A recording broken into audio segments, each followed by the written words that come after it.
She walked into my kitchen like she'd just stepped out to check the mail. 5 years gone, not a word, not even a whisper when her father took his last breath.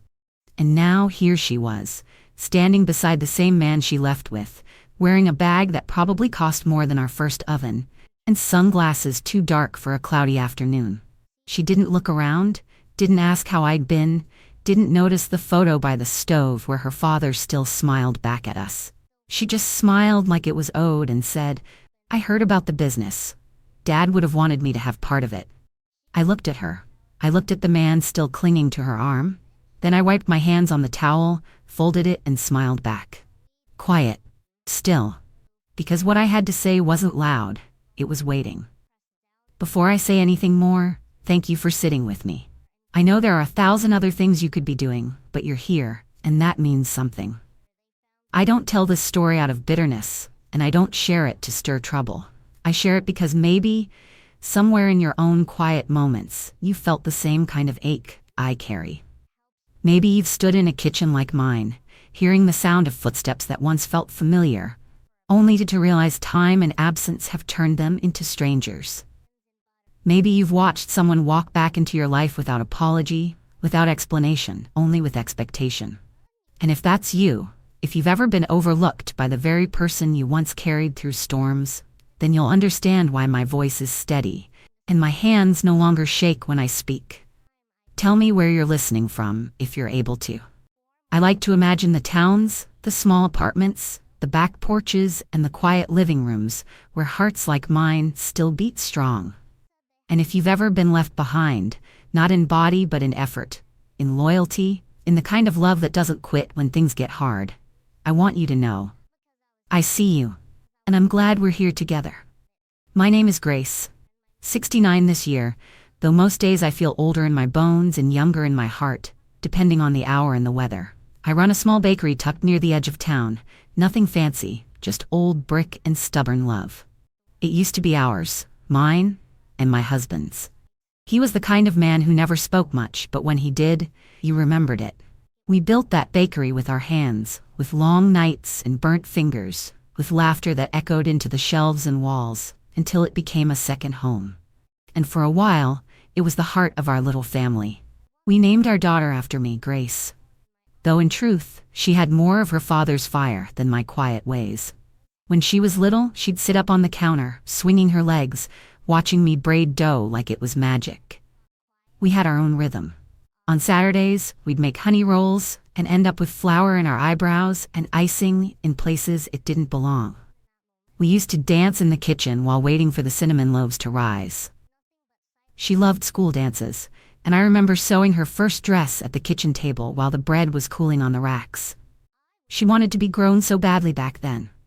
Always looking ahead, never content to just be. And I saw it coming, though I prayed it wouldn't. The shift. The slow unraveling. The mornings she'd pull away when I reached for her hair. The dinners she skipped with vague excuses and tighter clothes. The phone calls she started taking in whispers behind closed doors. She stopped calling me mama one day, just slipped it away like an old coat and started calling me controlling, like that was all I'd ever been. I remember standing in the doorway, holding a tray of her favorite peach muffins, hearing her tell someone, "She doesn't get it. She's just stuck." That was the first time it hit me. I was losing her, and she didn't even seem to notice. And in that moment, surrounded by the scent of peaches and disappointment, I stood there holding a plate full of sweetness, with nowhere to set it down. She was 19 the night she left. Still had flour under her nails from the morning shift, though she didn't notice, and I didn't mention it. She stood near the doorway with that hard look on her face, the one that says the decision's already been made and no amount of kindness will change it. She said she was tired of rules, tired of curfews, tired of living in a house where love came with expectations. I wanted to tell her that love also came with boundaries, with care disguised as caution, with staying up late just to make sure she was home safe. But she didn't want to hear that. She said, "I'm not yours anymore," and slammed the door so hard the picture frames on the hallway shelf rattled. He was waiting outside, tall, slick, always with his hands in his pockets and empty promises rolling off his tongue like they cost nothing. He was older, too old to be chasing a girl who hadn't even seen her first proper paycheck. I knew his type the moment I met him. Smooth words, no roots, no plans, just charm and a coat too long for someone who never stayed long enough to need one. My husband never raised his voice, but that night he stood by the window and said, "She's going to learn the hard way." I didn't reply. I just folded the kitchen towel in my hands and set it down beside the sink. I remember her birthday came around not long after. I baked her favorite cake, the one with strawberries layered in the middle and soft cream around the sides. I left it on the counter, untouched. Her father bought a card and placed it near the front door, just in case she came by. He checked the mailbox 3 times that day, though he never said why. I watched him do it from the window, and each time he returned empty-handed, he said nothing, just sat back in his chair and stared at the calendar. We didn't hear a word, not on her birthday, not on Christmas, not even the day her grandmother passed. The years crawled by slower after she left. Every sound from outside made us wonder. Every ring of the phone pulled us to our feet. And every time it wasn't her, we just sat back down, quietly, like maybe we'd imagined the hope ourselves. We didn't chase her. We didn't go knocking. But we didn't close our hearts either. We kept things just the way she left them. Her room still painted in the shade of blue she picked out, her apron hanging behind the pantry door. We left the door unlocked more nights than we needed to, and every evening I'd check the window before turning in, wondering if maybe, just maybe, I'd see her coming down the path. But all that ever came was silence. Silence and time. It started as a cough that wouldn't quit. Just a little tickle in his throat that lingered longer than it should have, and I remember telling him to see the doctor, but he just waved me off like he always did. He said it was the flour dust, said it came with the job, said he'd had worse. But the weeks stretched and he stopped sleeping through the night, stopped singing along to the old songs on the radio while we rolled dough side by side. Then came the weight loss, the quiet groans when he thought I wasn't listening, and the look in his eyes that told me he already knew. By the time we walked into that hospital, I think deep down we both understood we weren't walking back out the same way. They moved quickly once we got the scans. I held his hand while they talked in hushed tones, using words I didn't want to learn, words that sat heavy in my ears long after the doctors left the room. Terminal. Late stage. Palliative care. He didn't say much, just looked at me and smiled that small, familiar smile of his. The one that never needed many words. I stayed every night. Slept in that narrow chair beside his bed, covered with an old quilt someone from the church had brought by. I held his hand through the beeping machines and the fluorescent lights that never dimmed enough, through the smell of antiseptic and the constant rhythm of nurses walking the halls. He asked for her every night. Quietly, softly, like maybe if he kept his voice low enough, it wouldn't break him. Has she called? That was always the question. I'd shake my head. Sometimes I said no, sometimes I just squeezed his hand. He never got angry. That wasn't his way. But I saw the sadness settle in the corners of his eyes, the way his mouth would stay open like he wanted to say more, but never did. The day before he passed, he opened his eyes and looked at me, and he asked one more time, "Did she call yet?" I couldn't lie. I said no, still nothing. He just closed his eyes again and nodded once. No tears, just a long, quiet exhale. That was the last thing he heard. He passed in the early morning, before the sun came up, when the world was still quiet enough to hear your own breath. I was holding his hand when he slipped away, and I swear I heard him whisper her name one last time. Not loud, not bitter, just soft, like a question that would never get answered. The funeral was simple. He never wanted a big fuss. We held it at the little church down the street, the one with the creaky pews and the stained glass windows he always said looked prettiest in the evening light. It was mostly neighbors and a few old friends, no music, just hymns he'd liked. I sat alone in the front row with my hands folded in my lap, listening for footsteps that never came. She didn't show. She didn't call. She didn't send a flower, not even a card. I kept glancing toward the door like maybe she'd appear. Late, but there. But the door stayed shut. And when the service ended and I stood by his grave watching them lower him into the ground, I felt something in me go quiet. Not empty. Just Quiet. The kind of quiet that comes when you stop expecting anything and start learning how to carry the weight yourself. After the funeral, the house felt too quiet. The bed too big, the kitchen too still, the mornings too slow. For the first time in decades, the bakery opened without him. I unlocked the door that Monday and stepped inside with trembling hands, unsure if I could hold everything together. But the scent of yeast and cinnamon still filled the air, and something about that familiar smell gave me enough strength to roll up my sleeves and begin again. The first few weeks were the hardest. I burned more loaves than I cared to admit, forgot which shelf the measuring cups went on, and cried more than once over a tray of butter rolls that didn't rise. But I kept going, because stopping meant letting go of everything we built together. And I wasn't ready for that. The regulars noticed the change. Some came in more often, offering kind words and gentle smiles. Others left notes with their payments, little messages like, "Still the best bread in town," or "He'd be proud." Those small kindnesses stitched the days together. But what truly kept the place alive was the girls from the community center. I'd started a small mentorship program years before, something to keep a few of the local teens busy during the summer. Nothing fancy, just a few hours helping in the kitchen, learning how to shape dough, how to clean as they go, how to treat a customer like they matter. After he passed, I leaned on that program more than ever. I needed help, and they needed purpose. One girl in particular stayed long after the others had drifted away. Her name was Nia. She was quiet, thoughtful, the kind who listened more than she spoke. At first, she only came by after school, sweeping the floor and wiping down counters. But over time, she started asking questions. How long do you need this? Why do we add salt after the rise? What makes the crust that color? I showed her everything I knew, not because I planned to, just because she asked with care, like it mattered.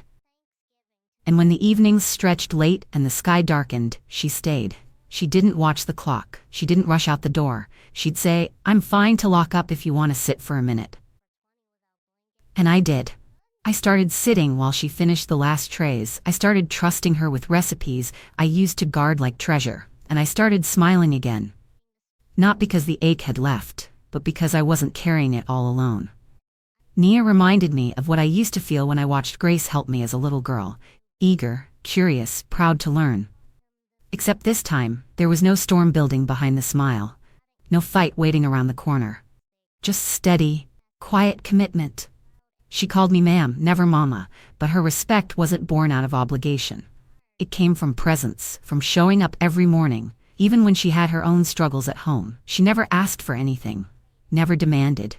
She just worked, listened, learned, and stood beside me with flour on her hands and purpose in her eyes. I used to stare at the back door sometimes, wondering if Grace would ever walk through it again.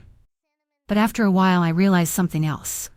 While the daughter I birthed had vanished into a silence she chose, another one had grown right here beside me.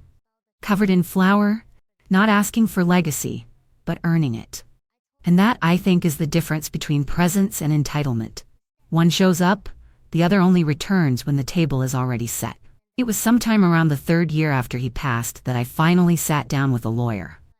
Not because I had some grand plan in mind, and certainly not because I was trying to hurt anyone. But grief has a way of clearing the fog from your thinking. You stop waiting for people to come back. You stop counting the days since the last phone call. And you start thinking about what you'll leave behind, and who, if anyone, will carry it with the same care you did. The bakery wasn't just a building to me. It was where I met my husband, where we built our life, where we raised our daughter, where I kept going when everything else around me went quiet. And I knew if I didn't protect it, someone else might come along one day and treat it like something they were owed, instead of something they needed to earn. So I made an appointment. I remember sitting in that small office with the heavy bookshelves and the ticking wall clock, signing papers I never thought I'd need to sign. The lawyer asked me twice just to be sure if I was certain about removing my daughter from the will, from the business, from any future claim. I looked him straight in the eye and said yes, not because I didn't love her. I did. I still do, but love without presence is just a shadow. And shadows can't bake bread or pay bills or hold your hand when you can't sleep at night. I didn't make the change out of anger. I made it because after all the years of silence, after every unanswered letter, after every holiday spent wondering if she'd walk through the door, it became clear to me. She had chosen her path. And it no longer led back to us. I placed the business into a trust with clear terms. Ownership, management, and everything that came with it would pass to someone who had walked beside me through the hard seasons. Someone who had measured out flour when I couldn't lift the bag, who had stayed late during storms, who had offered me quiet comfort instead of explanations. I named Nia. I didn't tell her right away. There was no ceremony, no grand moment. Just a signed document folded neatly into an envelope and stored in the safe behind the pantry door. It sat there for 3 years untouched, waiting, not for drama, but for clarity. I didn't want to hurt anyone. But I wasn't going to leave behind a lifetime of work for someone who had already left it behind herself. And when I finally held that envelope again, when I placed it on the kitchen table in front of the girl who once called me controlling and now came back wearing sunglasses like a shield, I felt no rage. Just calm. It wasn't revenge. It was protection. Protection of the hands that built something from nothing. Of the hours poured into dough and early mornings. Of the faith placed in a young woman who showed up when she had no reason to. My daughter left. Nia stayed. That's not betrayal, that's fact.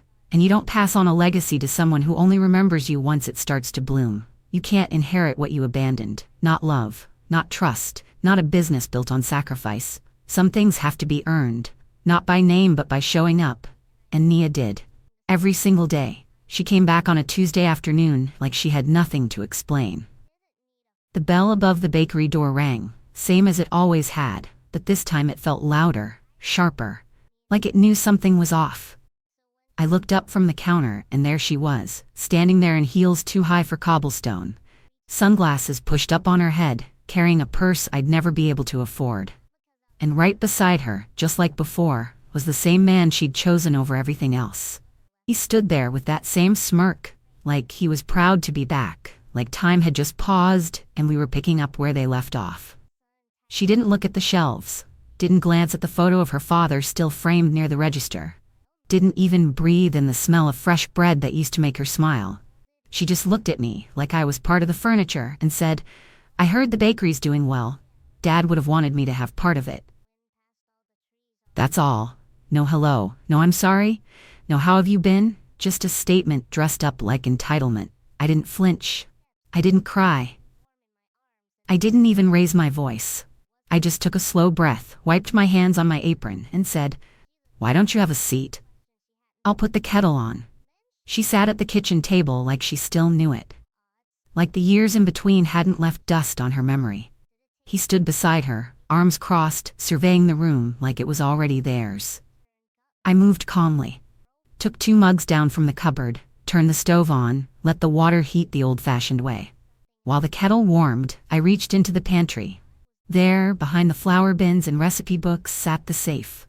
I unlocked it, pulled out the envelope that had waited 3 years to be opened, and held it in my hand for a long moment before walking back to the table. She was stirring sugar into her tea when I placed the envelope in front of her. Her hand paused for a second, then resumed stirring like it didn't matter. I didn't speak right away. I sat down across from her and folded my hands.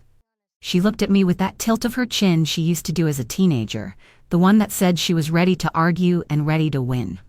And I could see in her eyes that she still believed this place was her birthright, that no matter what had happened, no matter how many years had passed, she'd walk back in and claim it like a trophy from a shelf. I said, "Open it." Just that. Nothing more. And she did. She slid her manicured finger under the seal and unfolded the papers inside. Her eyes moved slowly at first, then faster, then stopped. She read the part that mattered more than anything else. The part where her name had been removed. The part where the business was now part of a trust. The part where the successor wasn't her. She blinked twice, then leaned back in her chair. The man beside her glanced at the document over her shoulder and frowned, but didn't say a word. She looked up at me, confused at first, then something else. Anger. Maybe. Disbelief. Her voice shook when she asked, "You changed everything?" I nodded once, calm, quiet. "I did. 3 years ago." I could see it then, the way her confidence cracked just a little, the way the words caught in her throat like splinters. She didn't understand how the story had kept moving without her. She had assumed we'd pressed pause, just waiting, like the past didn't count until she returned. But life kept going, and the bakery kept rising with the dawn. And the hands that held it steady were not hers. She didn't touch her tea again, just sat there holding the envelope like it burned. I didn't speak another word. I didn't need to. Because everything I could have said, I already had, on paper, in ink, through years of silence she never broke. Some things don't need to be shouted. Some truths are heavy enough on their own. She opened the envelope and read it once, then again, slower the second time. Her smile wavered before the teacup even touched the saucer. At first she laughed, one of those dry, forced laughs people use when they think they still have control. But her eyes didn't join in. They stayed still, uncertain, scanning the words like she'd missed something. Like the paper might suddenly rewrite itself if she blinked hard enough. She looked up at me and said, "This can't be real, you didn't actually do this." But her voice had changed. It wasn't confident anymore. It was searching. And there was something hollow behind it, like the sound of footsteps in an empty room. She leaned forward, still holding the document in her hand, and said, "You mean to tell me you took me off everything? After everything I gave up for this family?" I didn't respond right away. I just reached for my tea and took a slow sip. Because what do you even say to that? She gave up her curfew, her chores, her responsibilities. I gave up my peace, my husband, and 5 years of waiting for a call that never came. And now she sat there, acting like time owed her something, like absence was a form of currency she could trade in for inheritance. He finally spoke up, that man who'd stood beside her all these years. His voice was sharper than hers, louder, the kind that tried to fill the room even when he had nothing meaningful to say. "You can't do this to your own blood," he said, like it was a threat wrapped in sympathy. "This bakery belongs to her. She's your daughter." I didn't even look at him. I looked at her, straight into the face of the girl I once taught to roll cookie dough into perfect circles. The one I held after scraped knees and whispered stories to when the rain made the windows rattle. And I said, "Blood means nothing if the heart's gone dry." The words settled into the room like dust, soft but impossible to ignore. I didn't raise my voice. I didn't let it shake. Because I meant it. Because there's a difference between sharing a name and sharing a life. And in all those 5 years she vanished, it wasn't the blood that kept this place going. It was love, loyalty, presence. Things she left behind without a second glance. She pushed the document back across the table like it offended her just to touch it. "You really think she deserves this?" she asked, meaning Mia. I nodded. "I do. She earned it one morning at a time." I could see the sting in her eyes then. Not because she wanted to come home, but because she thought the door would always be open, just waiting. And for a while, it was. But not anymore. She sat there in silence, her hand hovering over the edge of the table like she wasn't sure whether to rise or reach for something that was already gone. He shifted beside her, clearing his throat, trying to reclaim the upper hand. But I didn't offer them a fight. I offered truth. The kind that's quiet, the kind that doesn't apologize, the kind that comes from a place where pain has already been lived through, not just threatened. I stood up slowly and gathered the cups, hers still full, mine nearly empty. As I rinsed them in the sink, she sat there, unmoving, still trying to understand how the story she left behind had kept writing itself without her. She wasn't expecting the ending she got. But then again, she never stayed long enough to read the middle. I dried the cups slowly, one by one, listening to the sound of silence stretching between us. She still hadn't moved. Her fingers rested near the folded edge of the envelope like she couldn't decide whether to take it or leave it behind. I stood there for a moment longer, watching the steam rise from the sink, then turned and looked at her.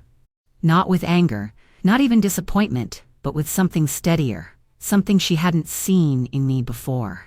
I said, "You weren't here for the roots. You don't get to harvest the fruit." She opened her mouth to say something, but I kept going. Because there are moments when you speak not to be heard. but because the truth has been waiting too long. You weren't here when I couldn't sleep at night and his side of the bed stayed cold. You weren't here when the bills piled up and I couldn't find the strength to open them.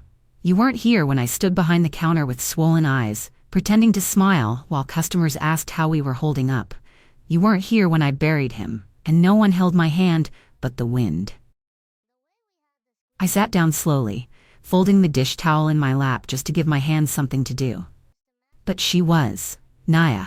She came in early when I couldn't get out of bed. She stayed late when the orders were too much. She sat with me in the back room on the day his coat came back from the hospital in a plastic bag. She didn't say much, just passed me a cup of tea and sat beside me until I was ready to move again. She swept the floors when no one asked her to. She remembered his favorite type of bread and baked it without needing to be told. She paid attention, and she never expected a thing in return. I looked down at the grain of the table, running my fingers along a small groove he'd carved into the edge years ago while fixing a loose leg. This place isn't just about flour and ovens. It's about hands that carried it through the storms. And not once did she look at this business like it was hers for the taking. She just showed up, one day at a time. She showed up when the lights flickered, when the mixer broke, when grief made my bones too heavy to stand. I paused and looked her in the eye. That's what makes someone family. Not just the name on the certificate or the blood that runs through them, but the ones who stay when it's not convenient. The ones who keep the place warm when everything else goes cold. She didn't argue. Maybe she knew she couldn't. Maybe somewhere in her heart, even if she never said it aloud, she understood that love isn't a seed you plant and walk away from. It needs tending. It needs presence. And when the tree finally bears fruit, only the hands that stayed through the storms should reach up to taste it. I leaned back in my chair, not as someone defending what was mine, but as someone who had already mourned the version of her that used to braid dough beside me. I wasn't asking her to leave. I wasn't asking her to stay. I was just telling her the truth. And this time, I didn't have to raise my voice for it to be heard. She didn't yell. She didn't curse or throw her chair back like some wounded thing trying to take the room with her. She just stood up slowly, envelope still in hand, face tight and unreadable, and walked toward the door like someone waking up from a dream they thought would go differently. He followed close behind, still puffed up with pride, but he didn't say a word this time. Maybe even he knew there was nothing left to argue. She paused at the door, hand on the knob, and for just a moment she looked back at me. I don't know what she was hoping to find in my eyes. Regret, maybe. Guilt. One last offer. But I didn't give her anything except the truth she'd already been given. I stayed seated, calm, still. Because there's a kind of power in not chasing what already walked away. The door closed behind her, softer than it had 5 years ago. Not slammed, just eased shut, like even it had nothing left to say. And I sat there in the quiet, letting the air settle around me, feeling the kind of silence that doesn't ache anymore. The kind that just feels clean. After a while I stood up and walked through the house, past the pictures still on the walls, past the coat rack that hadn't held her sweater in years. I opened the front door, stepped outside, and turned off the porch light. Not because I was angry, not because I gave up, but because I didn't need to leave it on anymore. I wasn't waiting. Not for a knock, not for a car pulling into the drive. Not for someone who never looked back until she needed something to hold. Later that evening, after I'd washed the mugs and folded the towel for the last time that day, Nia came through the back door, apron still on, hands lightly dusted with flour. She didn't ask what happened. She didn't need to. She just looked at me, saw the steadiness in my eyes, and pulled me into a hug. The kind that doesn't break you, but holds all the pieces until they settle. She whispered, "You deserve everything you've built." And for a long moment, I just let that sit inside me. Not rushed, not questioned, just received. And for the first time in years, I believed it. Not because someone told me, not because a paper said so, but because I had lived it. Day after day, rise after fall, in silence, in sweat, in the quiet triumph of showing up when no one else did. I had built something with love, with labor, with patience, and now, with peace. And maybe that was always the legacy. Not what you leave behind, but who stands beside you when the storm is finally over. It was Nia's idea, though she waited weeks before she brought it up. One morning, after the last tray had come out golden and perfect, and the regulars had cleared out with their fresh loaves and kind smiles, she stood beside me at the counter, wiping her hands with a towel that had seen more sunrises than most people. She said, "Have you ever thought about changing the name?" I looked at her for a moment, not sure how to answer. Not because the question startled me, but because I'd been thinking the same thing for a long time and just hadn't found the right moment to say it aloud. The bakery had always carried our last name, carved into a wooden sign above the door, the same one my husband hammered in place with quiet pride. For decades, it meant something. Family, tradition, effort. But the truth is, names grow heavy when the people they once honored choose to walk away. And every morning I unlocked that door and saw it hanging there. It reminded me more of absence than of pride. The time had come to start calling this place by something I could still believe in. So we sat at the back table, a pen between us and flour dusting our elbows, writing ideas on the back of an old invoice. Nothing sounded right at first. Everything felt too polished, too sweet, too far from what we were. And then Nia said softly, "What about Gracie's table?" I froze for a second, let the word settle. Gracie, that's what my husband used to call me when no one else was around. Not Grace, not ma'am, just Gracie. It wasn't about the girl who left. It wasn't about the past we couldn't rewrite. It was about me, and what I'd carried and kept and finally rebuilt. Gracie's table. A place where hands had shaped bread through grief and growth. A place where the girl beside me had earned every inch of that kitchen, not with blood, but with loyalty. I smiled, Nia did too, and we knew, without saying it, that it was the right name. We painted the new sign ourselves over 3 slow afternoons between batches of brioche and lemon pound cake. The wood was old, but the paint went on smooth. We didn't rush it. We took our time, layer by layer, stroke by stroke, the same way we'd built everything else. And on the morning we hung it up, the sun was warm and the breeze was light. I climbed the step ladder, she held it steady, and together we nailed it into place. Gracie's table. The letters glinted in the light, simple and clear, not flashy, but strong. It didn't erase the years behind us, but it gave us a name for what came next. When we stepped back to look at it, our aprons still on, arms dusted in sugar and paint smudged on our wrists, I laughed. The kind of laugh that rises from your chest when something finally fits. I said, "It's strange. I lost a daughter and gained a legacy." Nia looked at me, eyes full but steady, and she didn't say anything. She didn't need to. Her presence had always said more than words ever could. The first customer that walked in that morning looked up at the new sign, smiled, and said, "Feels right." And it did. It felt like peace. It felt like home again. Not the one I used to have, but the one I had remade. With care, with intention, with someone who chose to stay. And sometimes, you don't get to fix the past. But you can name your future. And that's what we did one morning, beneath a fresh coat of paint and a sky that finally didn't feel heavy anymore. She thought I was bitter. But bitterness rots the baker's hands, and mine have stayed steady through storms much heavier than her silence. I didn't choose anger.